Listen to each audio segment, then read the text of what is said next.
My name is Luke Cox and I'll be introducing the webinar today. So the webinar is an overview of modeling and simulation in healthcare. We're going to learn what are in silico methods for the healthcare industry, what are the expected benefits and the typical ROI, and also how to deploy modeling and simulation to accelerate and amplify pharmaceutical and medical innovation. ANSYS has been around for over 50 years and we're solely focused on simulation. We're a global company working in many different industry verticals, and we have been strategically investing to accelerate your digital transformation. You can see some of the companies here that we've invested in, such as Granta for materials information, LSTC, so the LS-DYNA explicit dynamics product, and more recently, technologies such as Rocky for discrete element method or particle simulation. This is an overview of our product development system. So you can see here in the yellow box, this is our product portfolio, mainly made up of physics-based simulation solvers. So for healthcare, things like structures, so structural mechanical FEA, fluids, but also solutions for electronics, optical simulation, and also things like digital twin. So that could potentially be a digital twin of a manufacturing process, a virtual digital twin of something like a bioreactor. You can also see that we have our simulation platform. So that's our materials solutions to ensure that the simulations are as accurate as possible. Things like cloud and HPC to accelerate simulation times, optimization for optimizing your design, artificial intelligence and machine learning insights, and also systems to actually manage the simulation process and manage that valuable simulation data. And also you can see we have our ANSYS ecosystem. So that's made up of our partners, industry leaders, our customers, and also universities and academia. So our solutions are here to connect the digital thread across the entire product lifecycle and essentially shift left in the product development process. ANSYS has a very strong focus on healthcare in the following three areas. Firstly, the digitalization of healthcare. Secondly, the democratization of simulation. So that's enabling non-simulation experts to still gain and benefit from the power of simulation, and also digital evidence for regulatory approvals. So our main speaker today is Thierry Marchal. Thierry is the Chief Technologist for Healthcare in EMEA at ANSYS. Thierry is extremely passionate about the value brought by engineering simulation to maximize patient safety and get medical and healthcare products to market faster to ultimately benefit the patient. In addition to Thierry's background in mechanical engineering, he's the Secretary General of the Advicena Alliance, and he's been with ANSYS since 1991. So without further ado, I'm going to pass over to Thierry. Thank you very much. Well, thank you for the introduction, Luke. Good morning, good afternoon, and good evening to all of you, wherever you are in the world. I'm Thierry Marchal. Thank you very much for your time today. I'm the Program Director for Healthcare Solutions at ANSYS and also the Chief Technologist for Healthcare in EMEA. I'm the Secretary General of the Avicena Alliance, e-health expert to the European Commission and observing member at the IMDRF, the International Medical Device Regulatory Forum. I'm not listing all these positions in order to impress you about my activity, but to impress you about the role of in silico method that you are dealing with today. We are really dealing our leading proposition for that. And we are here to change the world. Well, some of you might be smiling, changing the world by showing a kind of a race car or a flying airplane. Yeah, but what about changing the world about an electric race car? Or about a hydrogen fuel airplane, or about saving the life? That's exactly what we want to do, what you are all willing to do. Because no matter whether you are thinking as a kind of a healthcare expert, healthcare professional that you are, or as a patient, that hopefully you are not today, you can see that the cost of healthcare is increasing dramatically. And from the industry, we can see that the time to get a new product to the market, more than 10 years, and the cost, more than $2 billion, is simply unsustainable. Well, we know the reason for that. It's increasing costs. In healthcare, we need to deal with the human variability. We need to deal with increasing regulatory activity, which is changing the life. We have to make sure that healthcare is becoming affordable and accessible to everybody. And we've got an aging population, which can be a good news in some cases for healthcare. But to address that, the healthcare community realized that we cannot continue as we are doing today. We need a technology jump for that. We cannot go from this one size fits all. We need to move to personalized medicine. We need to go to in situ technology using computer modeling for that, in order not to replace, but to complement in vitro and in vivo technology. And well, people might be saying, okay, healthcare has been investing a lot in R&D. Well, one of the largest industry in terms of R&D investment. And yet, when you compare to the investment that they're doing in terms of simulation, we are far behind any other industry.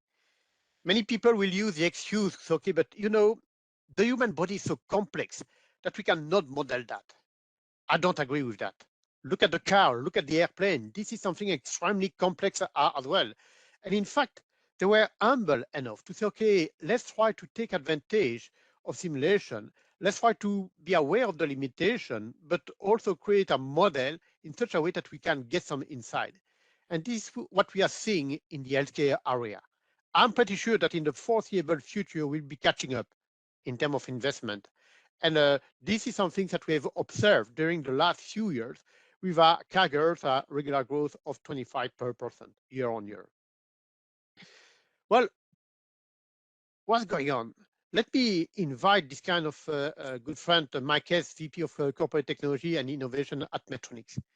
Mike is very clear that to maintain the quality of the product is not something that could be done the old-fashioned way, the way of testing and different activity. So let me continue for the sake of time here. So you've got Mike Hess here stressing that indeed, without simulation, the development timeline would be extended by years and the cost would be increased by millions of dollars. So many of you are wondering, okay, but what is the secret for that? What's the technology that could be used? And indeed, it's difficult to ask some of these large companies who are very successful to share their secret, because to some extent, this is giving them a competitive advantage. But nevertheless, let me share that with you. But you might be disappointed, because to some extent, you know them quite well. They're quite obvious. One of the best practices that we can see is that people are using simulation to create and validate, which is extremely important, virtual human laboratory. Indeed, if you have a computer model reliable that you can trust of what's going on, in this case for this kind of collarbone, and you want to model an implant and how this implant will be working in different kind of condition, that's the kind of things that you can do with simulation. And therefore you can see what's going on and get more information in order to prevent any kind of failure. But similarly, if you can do it for myself, for example, you can also do it for Luke. You can do it for any of you in the audience. That means that certainly we can take into account this human variability over there. That's one of the things that has been done. And this is the second best practice that we observe. Something quite easy, again, is just to make sure that you are taking into account a large number, hundreds of cerebral aneurysm like here, so that you can test the new device, or you can test the new drug delivery system or the new drug for that. This kind of in situ testing that you can do before doing any kind of preclinical or clinical testing is a second best practice. But now, if you can, to some extent, test your new device on 100, if not thousands of patients, why not using that for regulatory approval? And that would be the third best practice that we can see.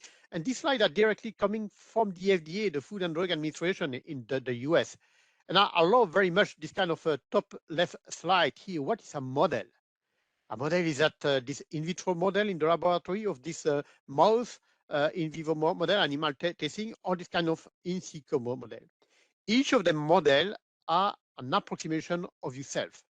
And to be honest, provided that the model is properly validated, I'm feeling much comfortable to compare myself to this kind of in situ model than to a mouse. I'm thinking closer to that.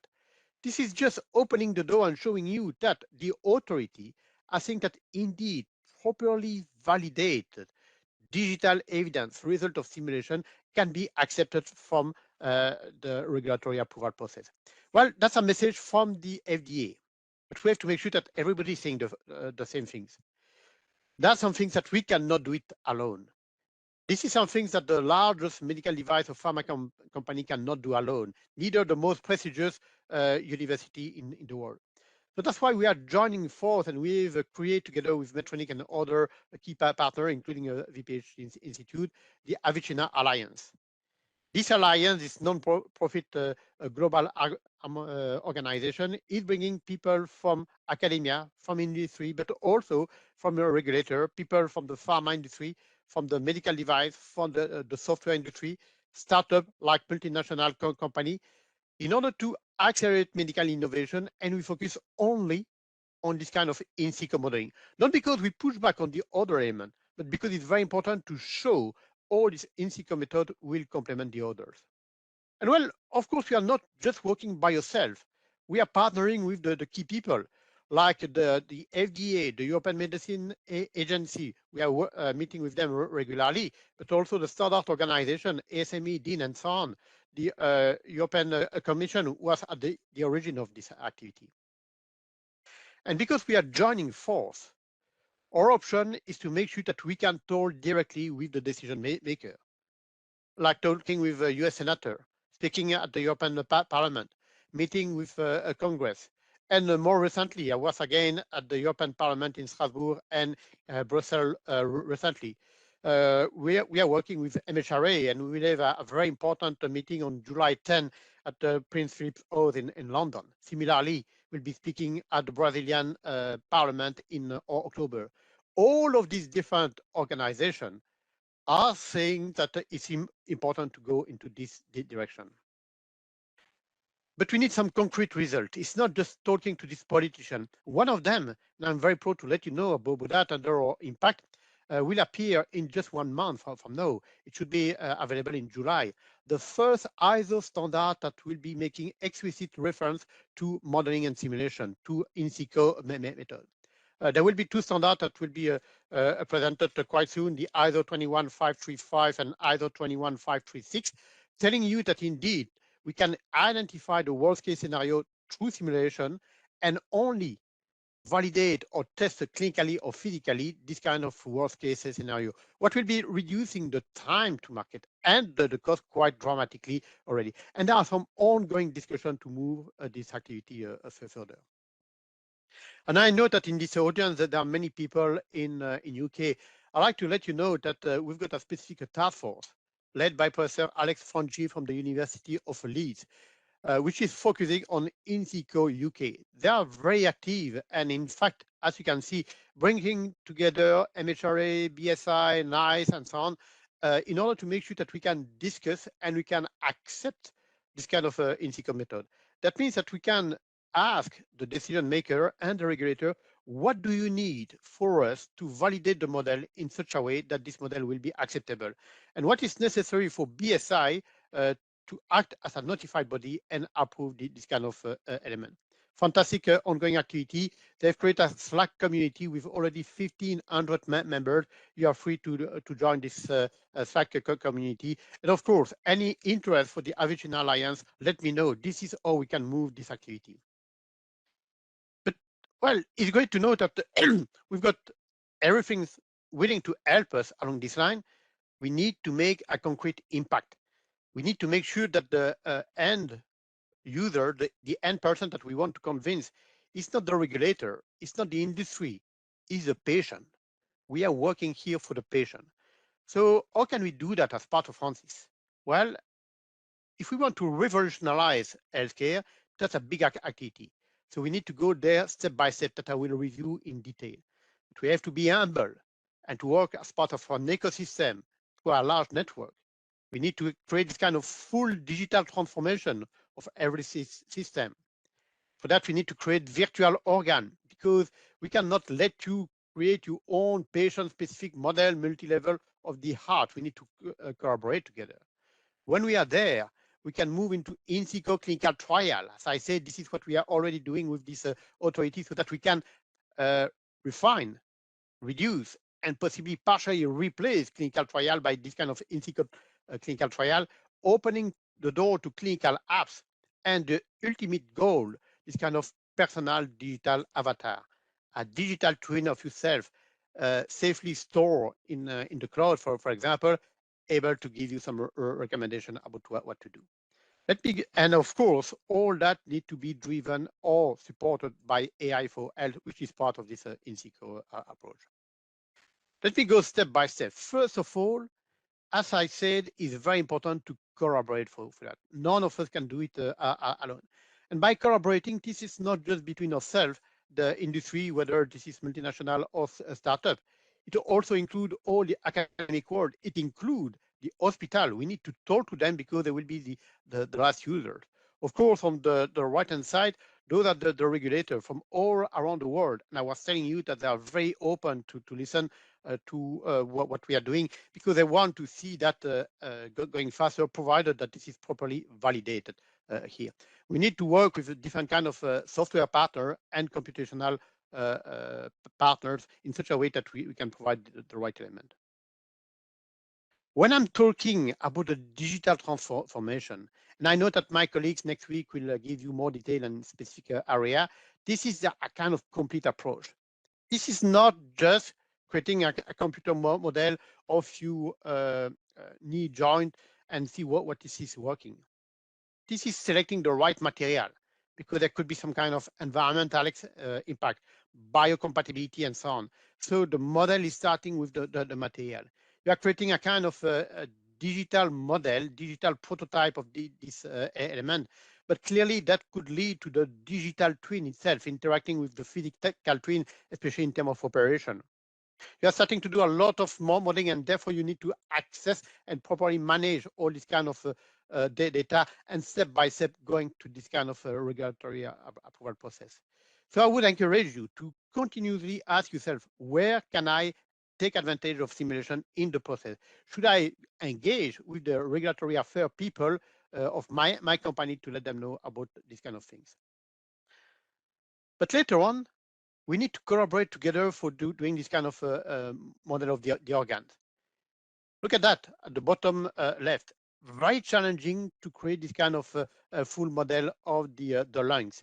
This full model of the lungs has been created by Professor Yu Feng from Oklahoma State University, the CBBL laboratory.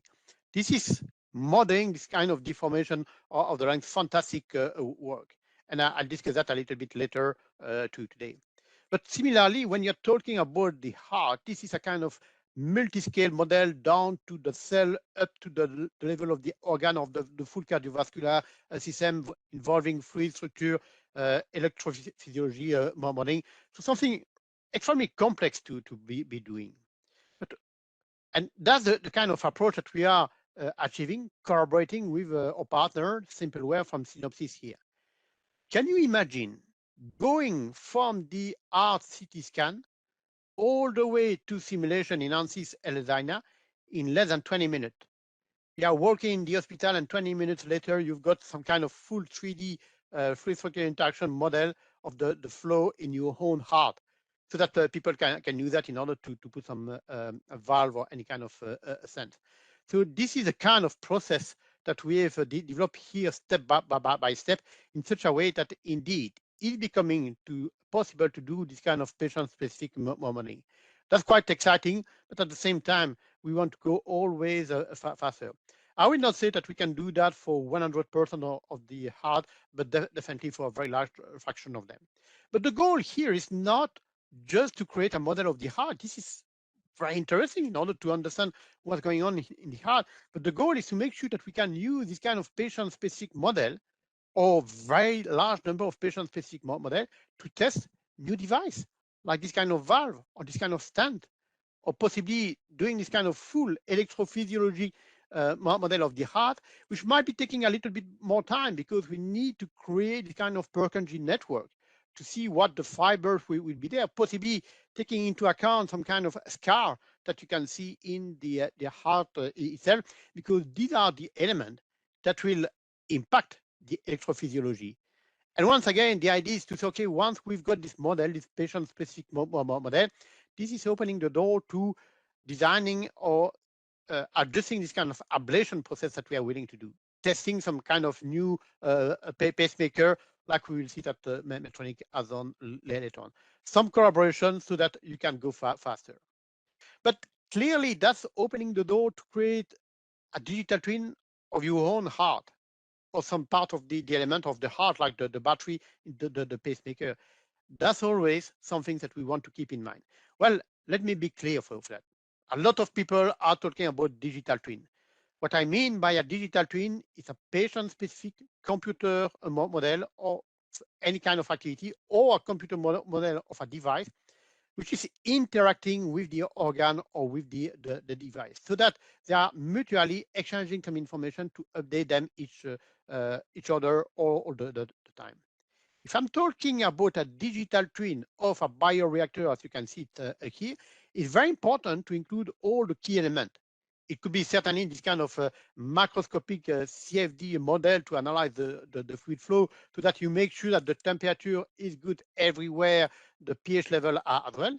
But it's also include the microscopic modeling of the cell itself, and this kind of biological reaction which is leading to the production of the material or the drugs here, and making sure that they can continuously connect to each other in such a way that if anything is happening in the physical twin, we can question the digital twin to say, okay, we are observing that, what can we do? So that means that this digital twin need to be able to react quasi instantaneously.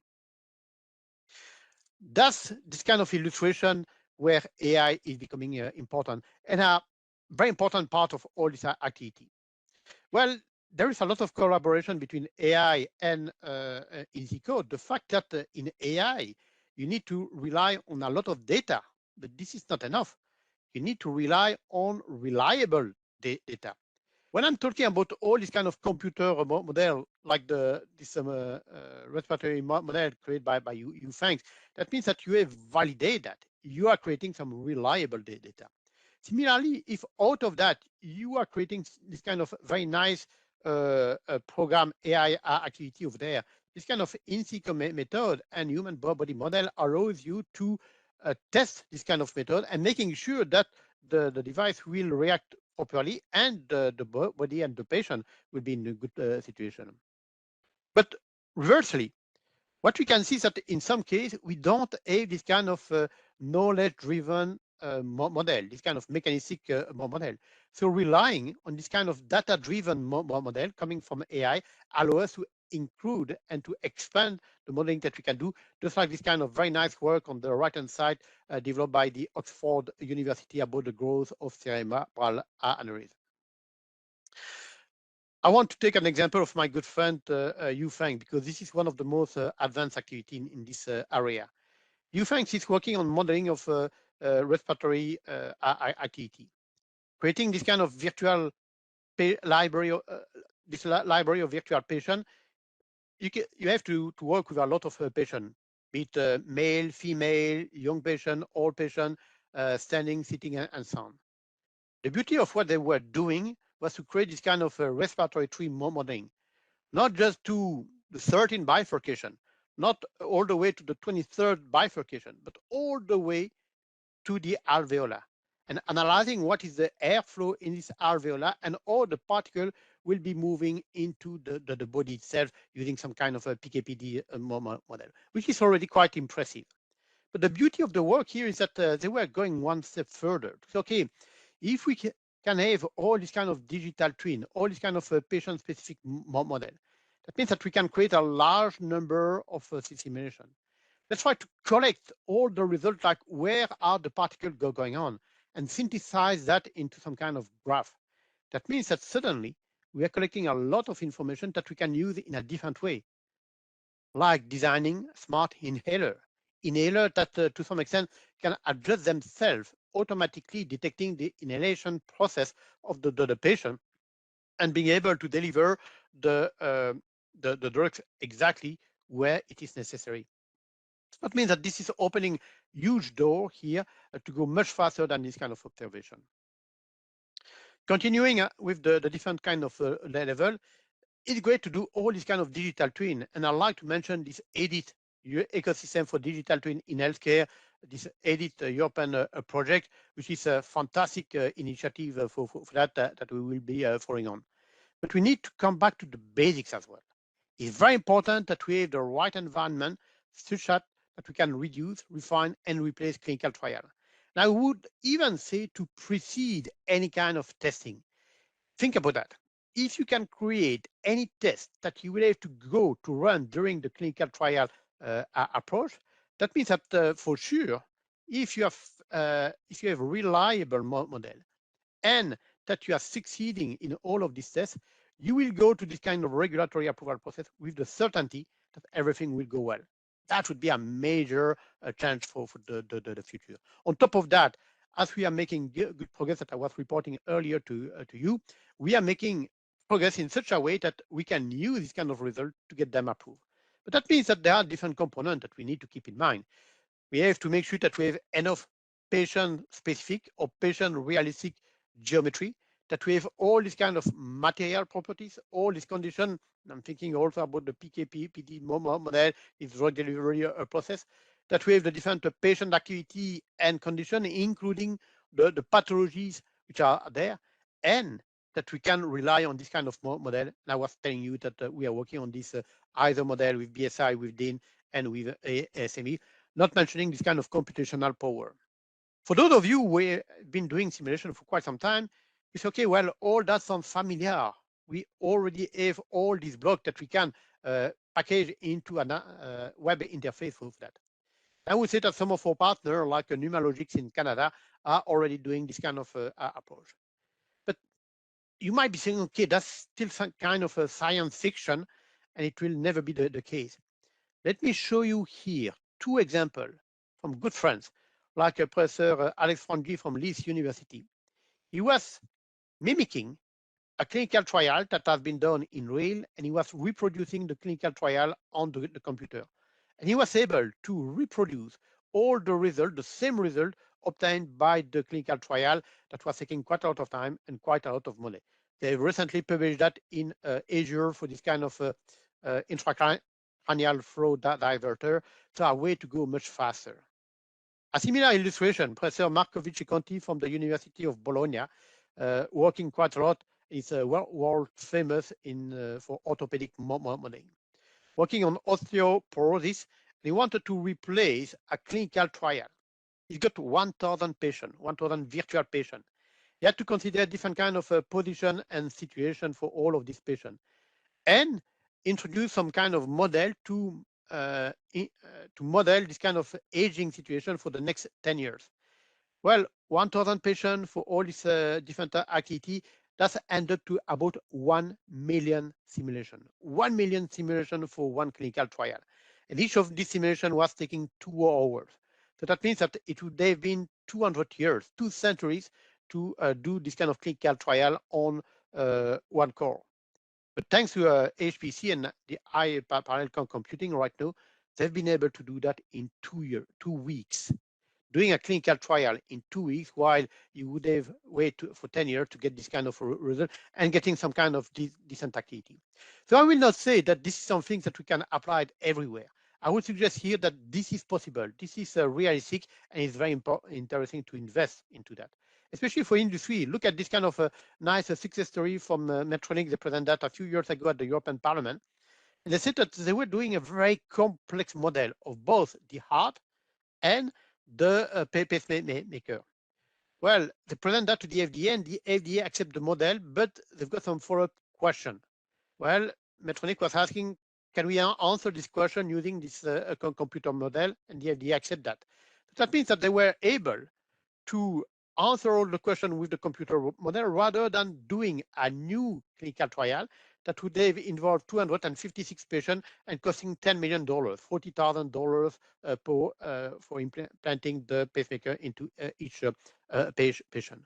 So that means saving $10 million thanks to this model. And the beauty of that is that because they were able to release the product to the market 2 years in advance, they were able to implant the new pacemaker to 10,000 patients. I will not reveal how much business this was giving them, but you can easily apply the math to your own company and know the value of going to the market 2 years in advance. And there are several different activities. I was talking about some of them in cardiovascular, musculoskeletal, respiratory. There are several and growing number of applications in cancer treatment and oncology, certainly in life support, disabled medical imaging as well. But I'd like to spend a few more minutes on the pharmaceutical area because there are a lot of things going on over there.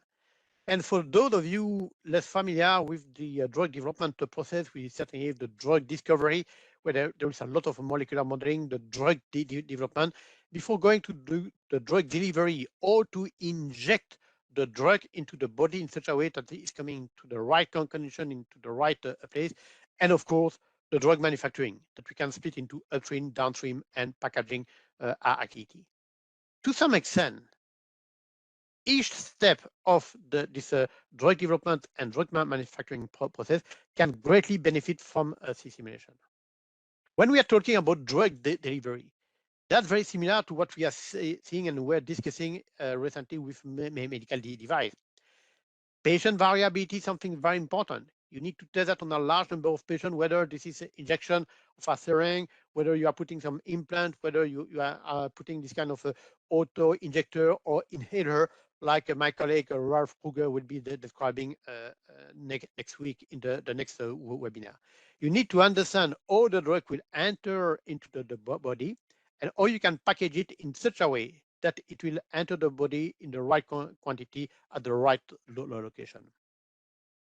But talking about the drug manufacturing process, that might be a kind of a challenging part where simulation is well under invested over there.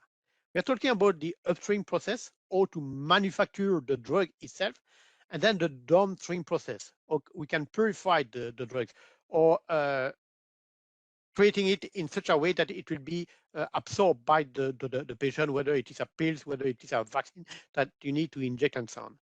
One of the problems is that you always start with this kind of lab scale, which is very small. Well, very good for the first test. But as soon as you need to go to phase 2, phase 3 process, you need to increase the size of this element. And the regulator will be checking on you to say, okay, but are you sure that what the larger group that you are creating for phase 2 or 3 are the same quality than what you were manufacturing for phase 1? Can you show that? And later on, people will say, okay, but we need to go to mass production. Remember, COVID, it was very massive production. Some activity which are done here was to say, okay, let's try to model the bioreactor. And to some extent, that could be a mixing tank or a complex geometry where different elements are going. And the beauty of simulation means that you can change any parameters, whether it is the operating parameter, the geometry, and see what will be the impact of them. Impact could be very, very diverse, like oxygen concentration, in such a way that you will make sure that every cell into the bioreactor will have the right oxygen level, the right pH level, the right temperature, and all these elements, and that in a relatively stable way. We can see here that Sartorius, which is not a pharma company, but manufacturing a lot of equipment for all this pharma company, we're taking advantage of simulation in order to say, okay, we've got different kind of mixing tank or bioreactor here that giving qualitatively similar results. So very difficult to take a right decision about which one would be good. So that's why they were combining this kind of validation. And sorry for repeating validation all the time, but validation is something extremely important in healthcare. In order to be able to reproduce that, quantify this element, and therefore, as soon as you are able to quantify the simulation, you can not only make a choice, but you can explain to your customer why this choice is better and what will be the benefits of going with this kind of selection. If we are going to the downstream process, that means that you have created the drug that you want to do, and possibly you want to put it into a pills. In this case, it could be a vaccine, and there are other process. I don't have the time to go through all of them. One of the typical approach is the spray drying. That means that you are spraying from the top all the liquid that you have done, and you will have a kind of counter flow in order to dry this element? There are several questions about this kind of spray that you can see at the top. You want to do several of them in order to increase the productivity. Can you do that? What will be the counter flow? What will be the temperature? Because at the same time, you want to dry as quickly as possible, but you don't want to burn the API which is there. Plenty of questions, which will be depending upon the drug that you have created, depending upon the material that you've got here. So a lot of information to find out what's going on. But once you have done this kind of spray drying and that you have obtained this kind of different component, well, unfortunately, you will not have the nice pills with your logo on top of it after the spray drying. You will have component of very different size. So you need to do this kind of milling before doing additional coating. Those are, once again, different kind of process that you want to control in order to make sure that you will have exactly the shape that you are expecting, the shape and the size that you are expecting to get, depending upon if you are targeting this kind of adult patient, young patient, elderly people who've got difficulty to swallow that properly. After the following coating, other drying might be important. So that's why we are using Rocky, one of the newest addition to the ANSYS portfolio, to model, literally speaking, millions, tens of millions of particles in this kind of airflow, and finding out what will be this kind of a coating process that will take place depending upon the temperature, making sure the temperature is not too high compared to the element that you've got here. But well, all that are very nice image. And you might be scratching your head by saying, okay, that looks very interesting, but is it for real? So in this case, let me encourage you to listen to this kind of online webinar done by my friend Suresh Nulu, who was working at Biogen at that time. He had been working at Amgen and a different pharma company. And he was saying after implanting this different model into their company, they were saying that in terms of tech transfer, in this case, it was a lyophilization, even more complex model or complex process than what I was showing you here. The time to transfer the technology was going from months to 30 minutes, simply because simulation, you can see what's going on. So it's much easier to share this kind of information. The cost was decreased dramatically.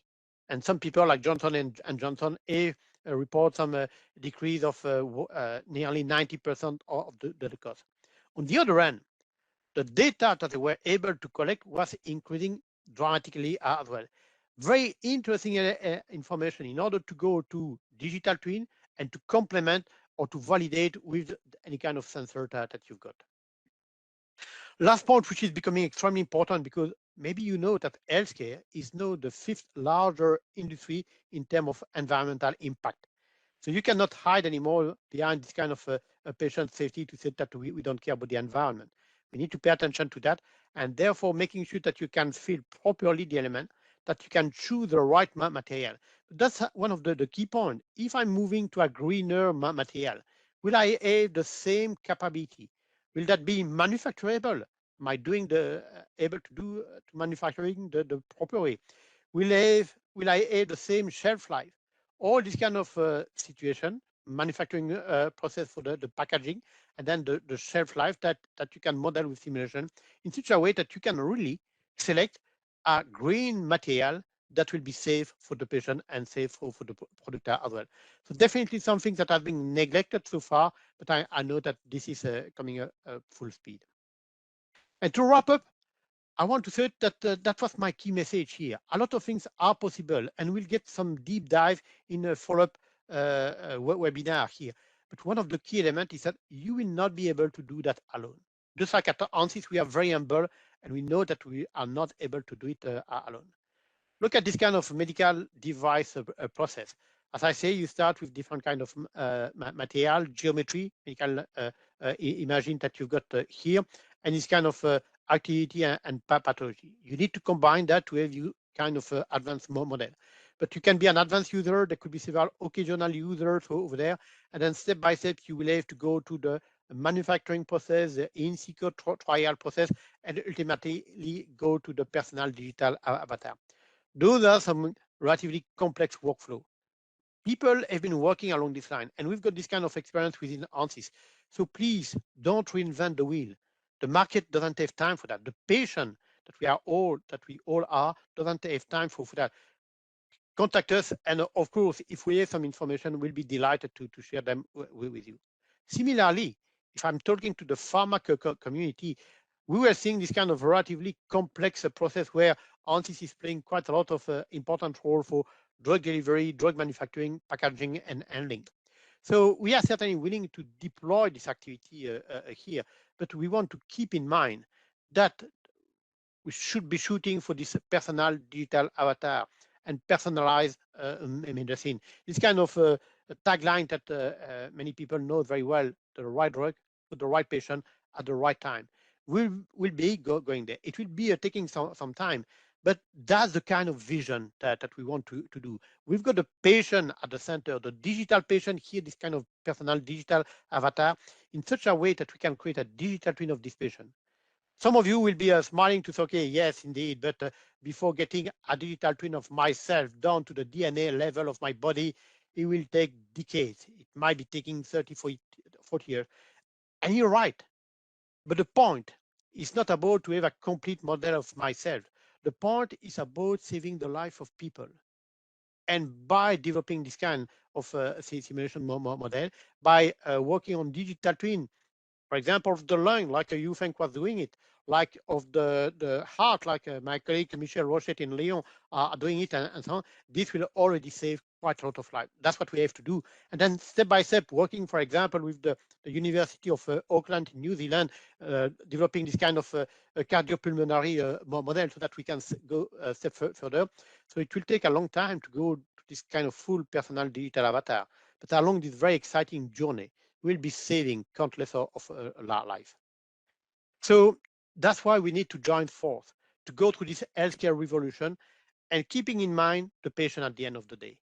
So in wrap up, what I want to say is that validation, and I mentioned it several times, when we are talking about simulation, we need to build our credibility. Validation of the model is always something very important. Regulation. We all know that this is where we are losing a lot of time and we are losing a lot of money. Well, we are investing a lot of more money. We want to squeeze that, and the regulator and the policymaker want to help us. They're very keen to see that happening because they don't want to be a pain for the industry. They want to make sure that the patient is safe. Whatever can make the patient safer and accelerate the innovation will be good. So that's where we can play. Third thing is that we need to keep in mind the future. And this future could be going step by step to this kind of personal digital avatar, to involve all this kind of digital twin into our process so that we can see the clear impact of it. But this could be very intimidating. What I can say is that, well, we don't have time. We cannot afford to work alone and to reinvent the wheel. We need to work together. And I can tell you, and you can certainly contact me at any time, ANSYS will be there to assist you, to provide you, to share with you whatever we can share, which is non-confidential, of course, but all of our staff have acquired quite a lot of experience to create this kind of ecosystem, to make sure that we can contact you with all the key people who are doing some kind of key work. That is kind of summary of what we want to achieve, extremely ambitious, but at the same time, the mission that we've got, it's not a mission, it's a duty, an ethical duty that we've got in front of us to save the life of so many people is so important. And I know that you are all working very hard and very late. And I can tell you that whenever my daughter are coming to my home office and asking me, okay, hey, daddy, why are you working so hard? I keep telling them that thanks to what I'm doing, and more importantly, what my ecosystem, all of you are doing, they will be living 10 to 20 years longer and healthier. Based on that, they are telling me, okay, daddy, keep working hard like that. This is important. But that's the beauty of what we are doing. And sorry, I know that Luke was telling me that my time is very strict for that. As you can hear, I'm very passionate about that. This is maybe why I've got this kind of different position everywhere. Don't hesitate to connect me. I like to communicate quite a lot about what we are doing, what we are achieving on the social media. And especially through Luke and others, it's certainly possible to keep talking to to all of you in many time, many different activities. So with that, I certainly want to thank you very much for your time and for your patience today.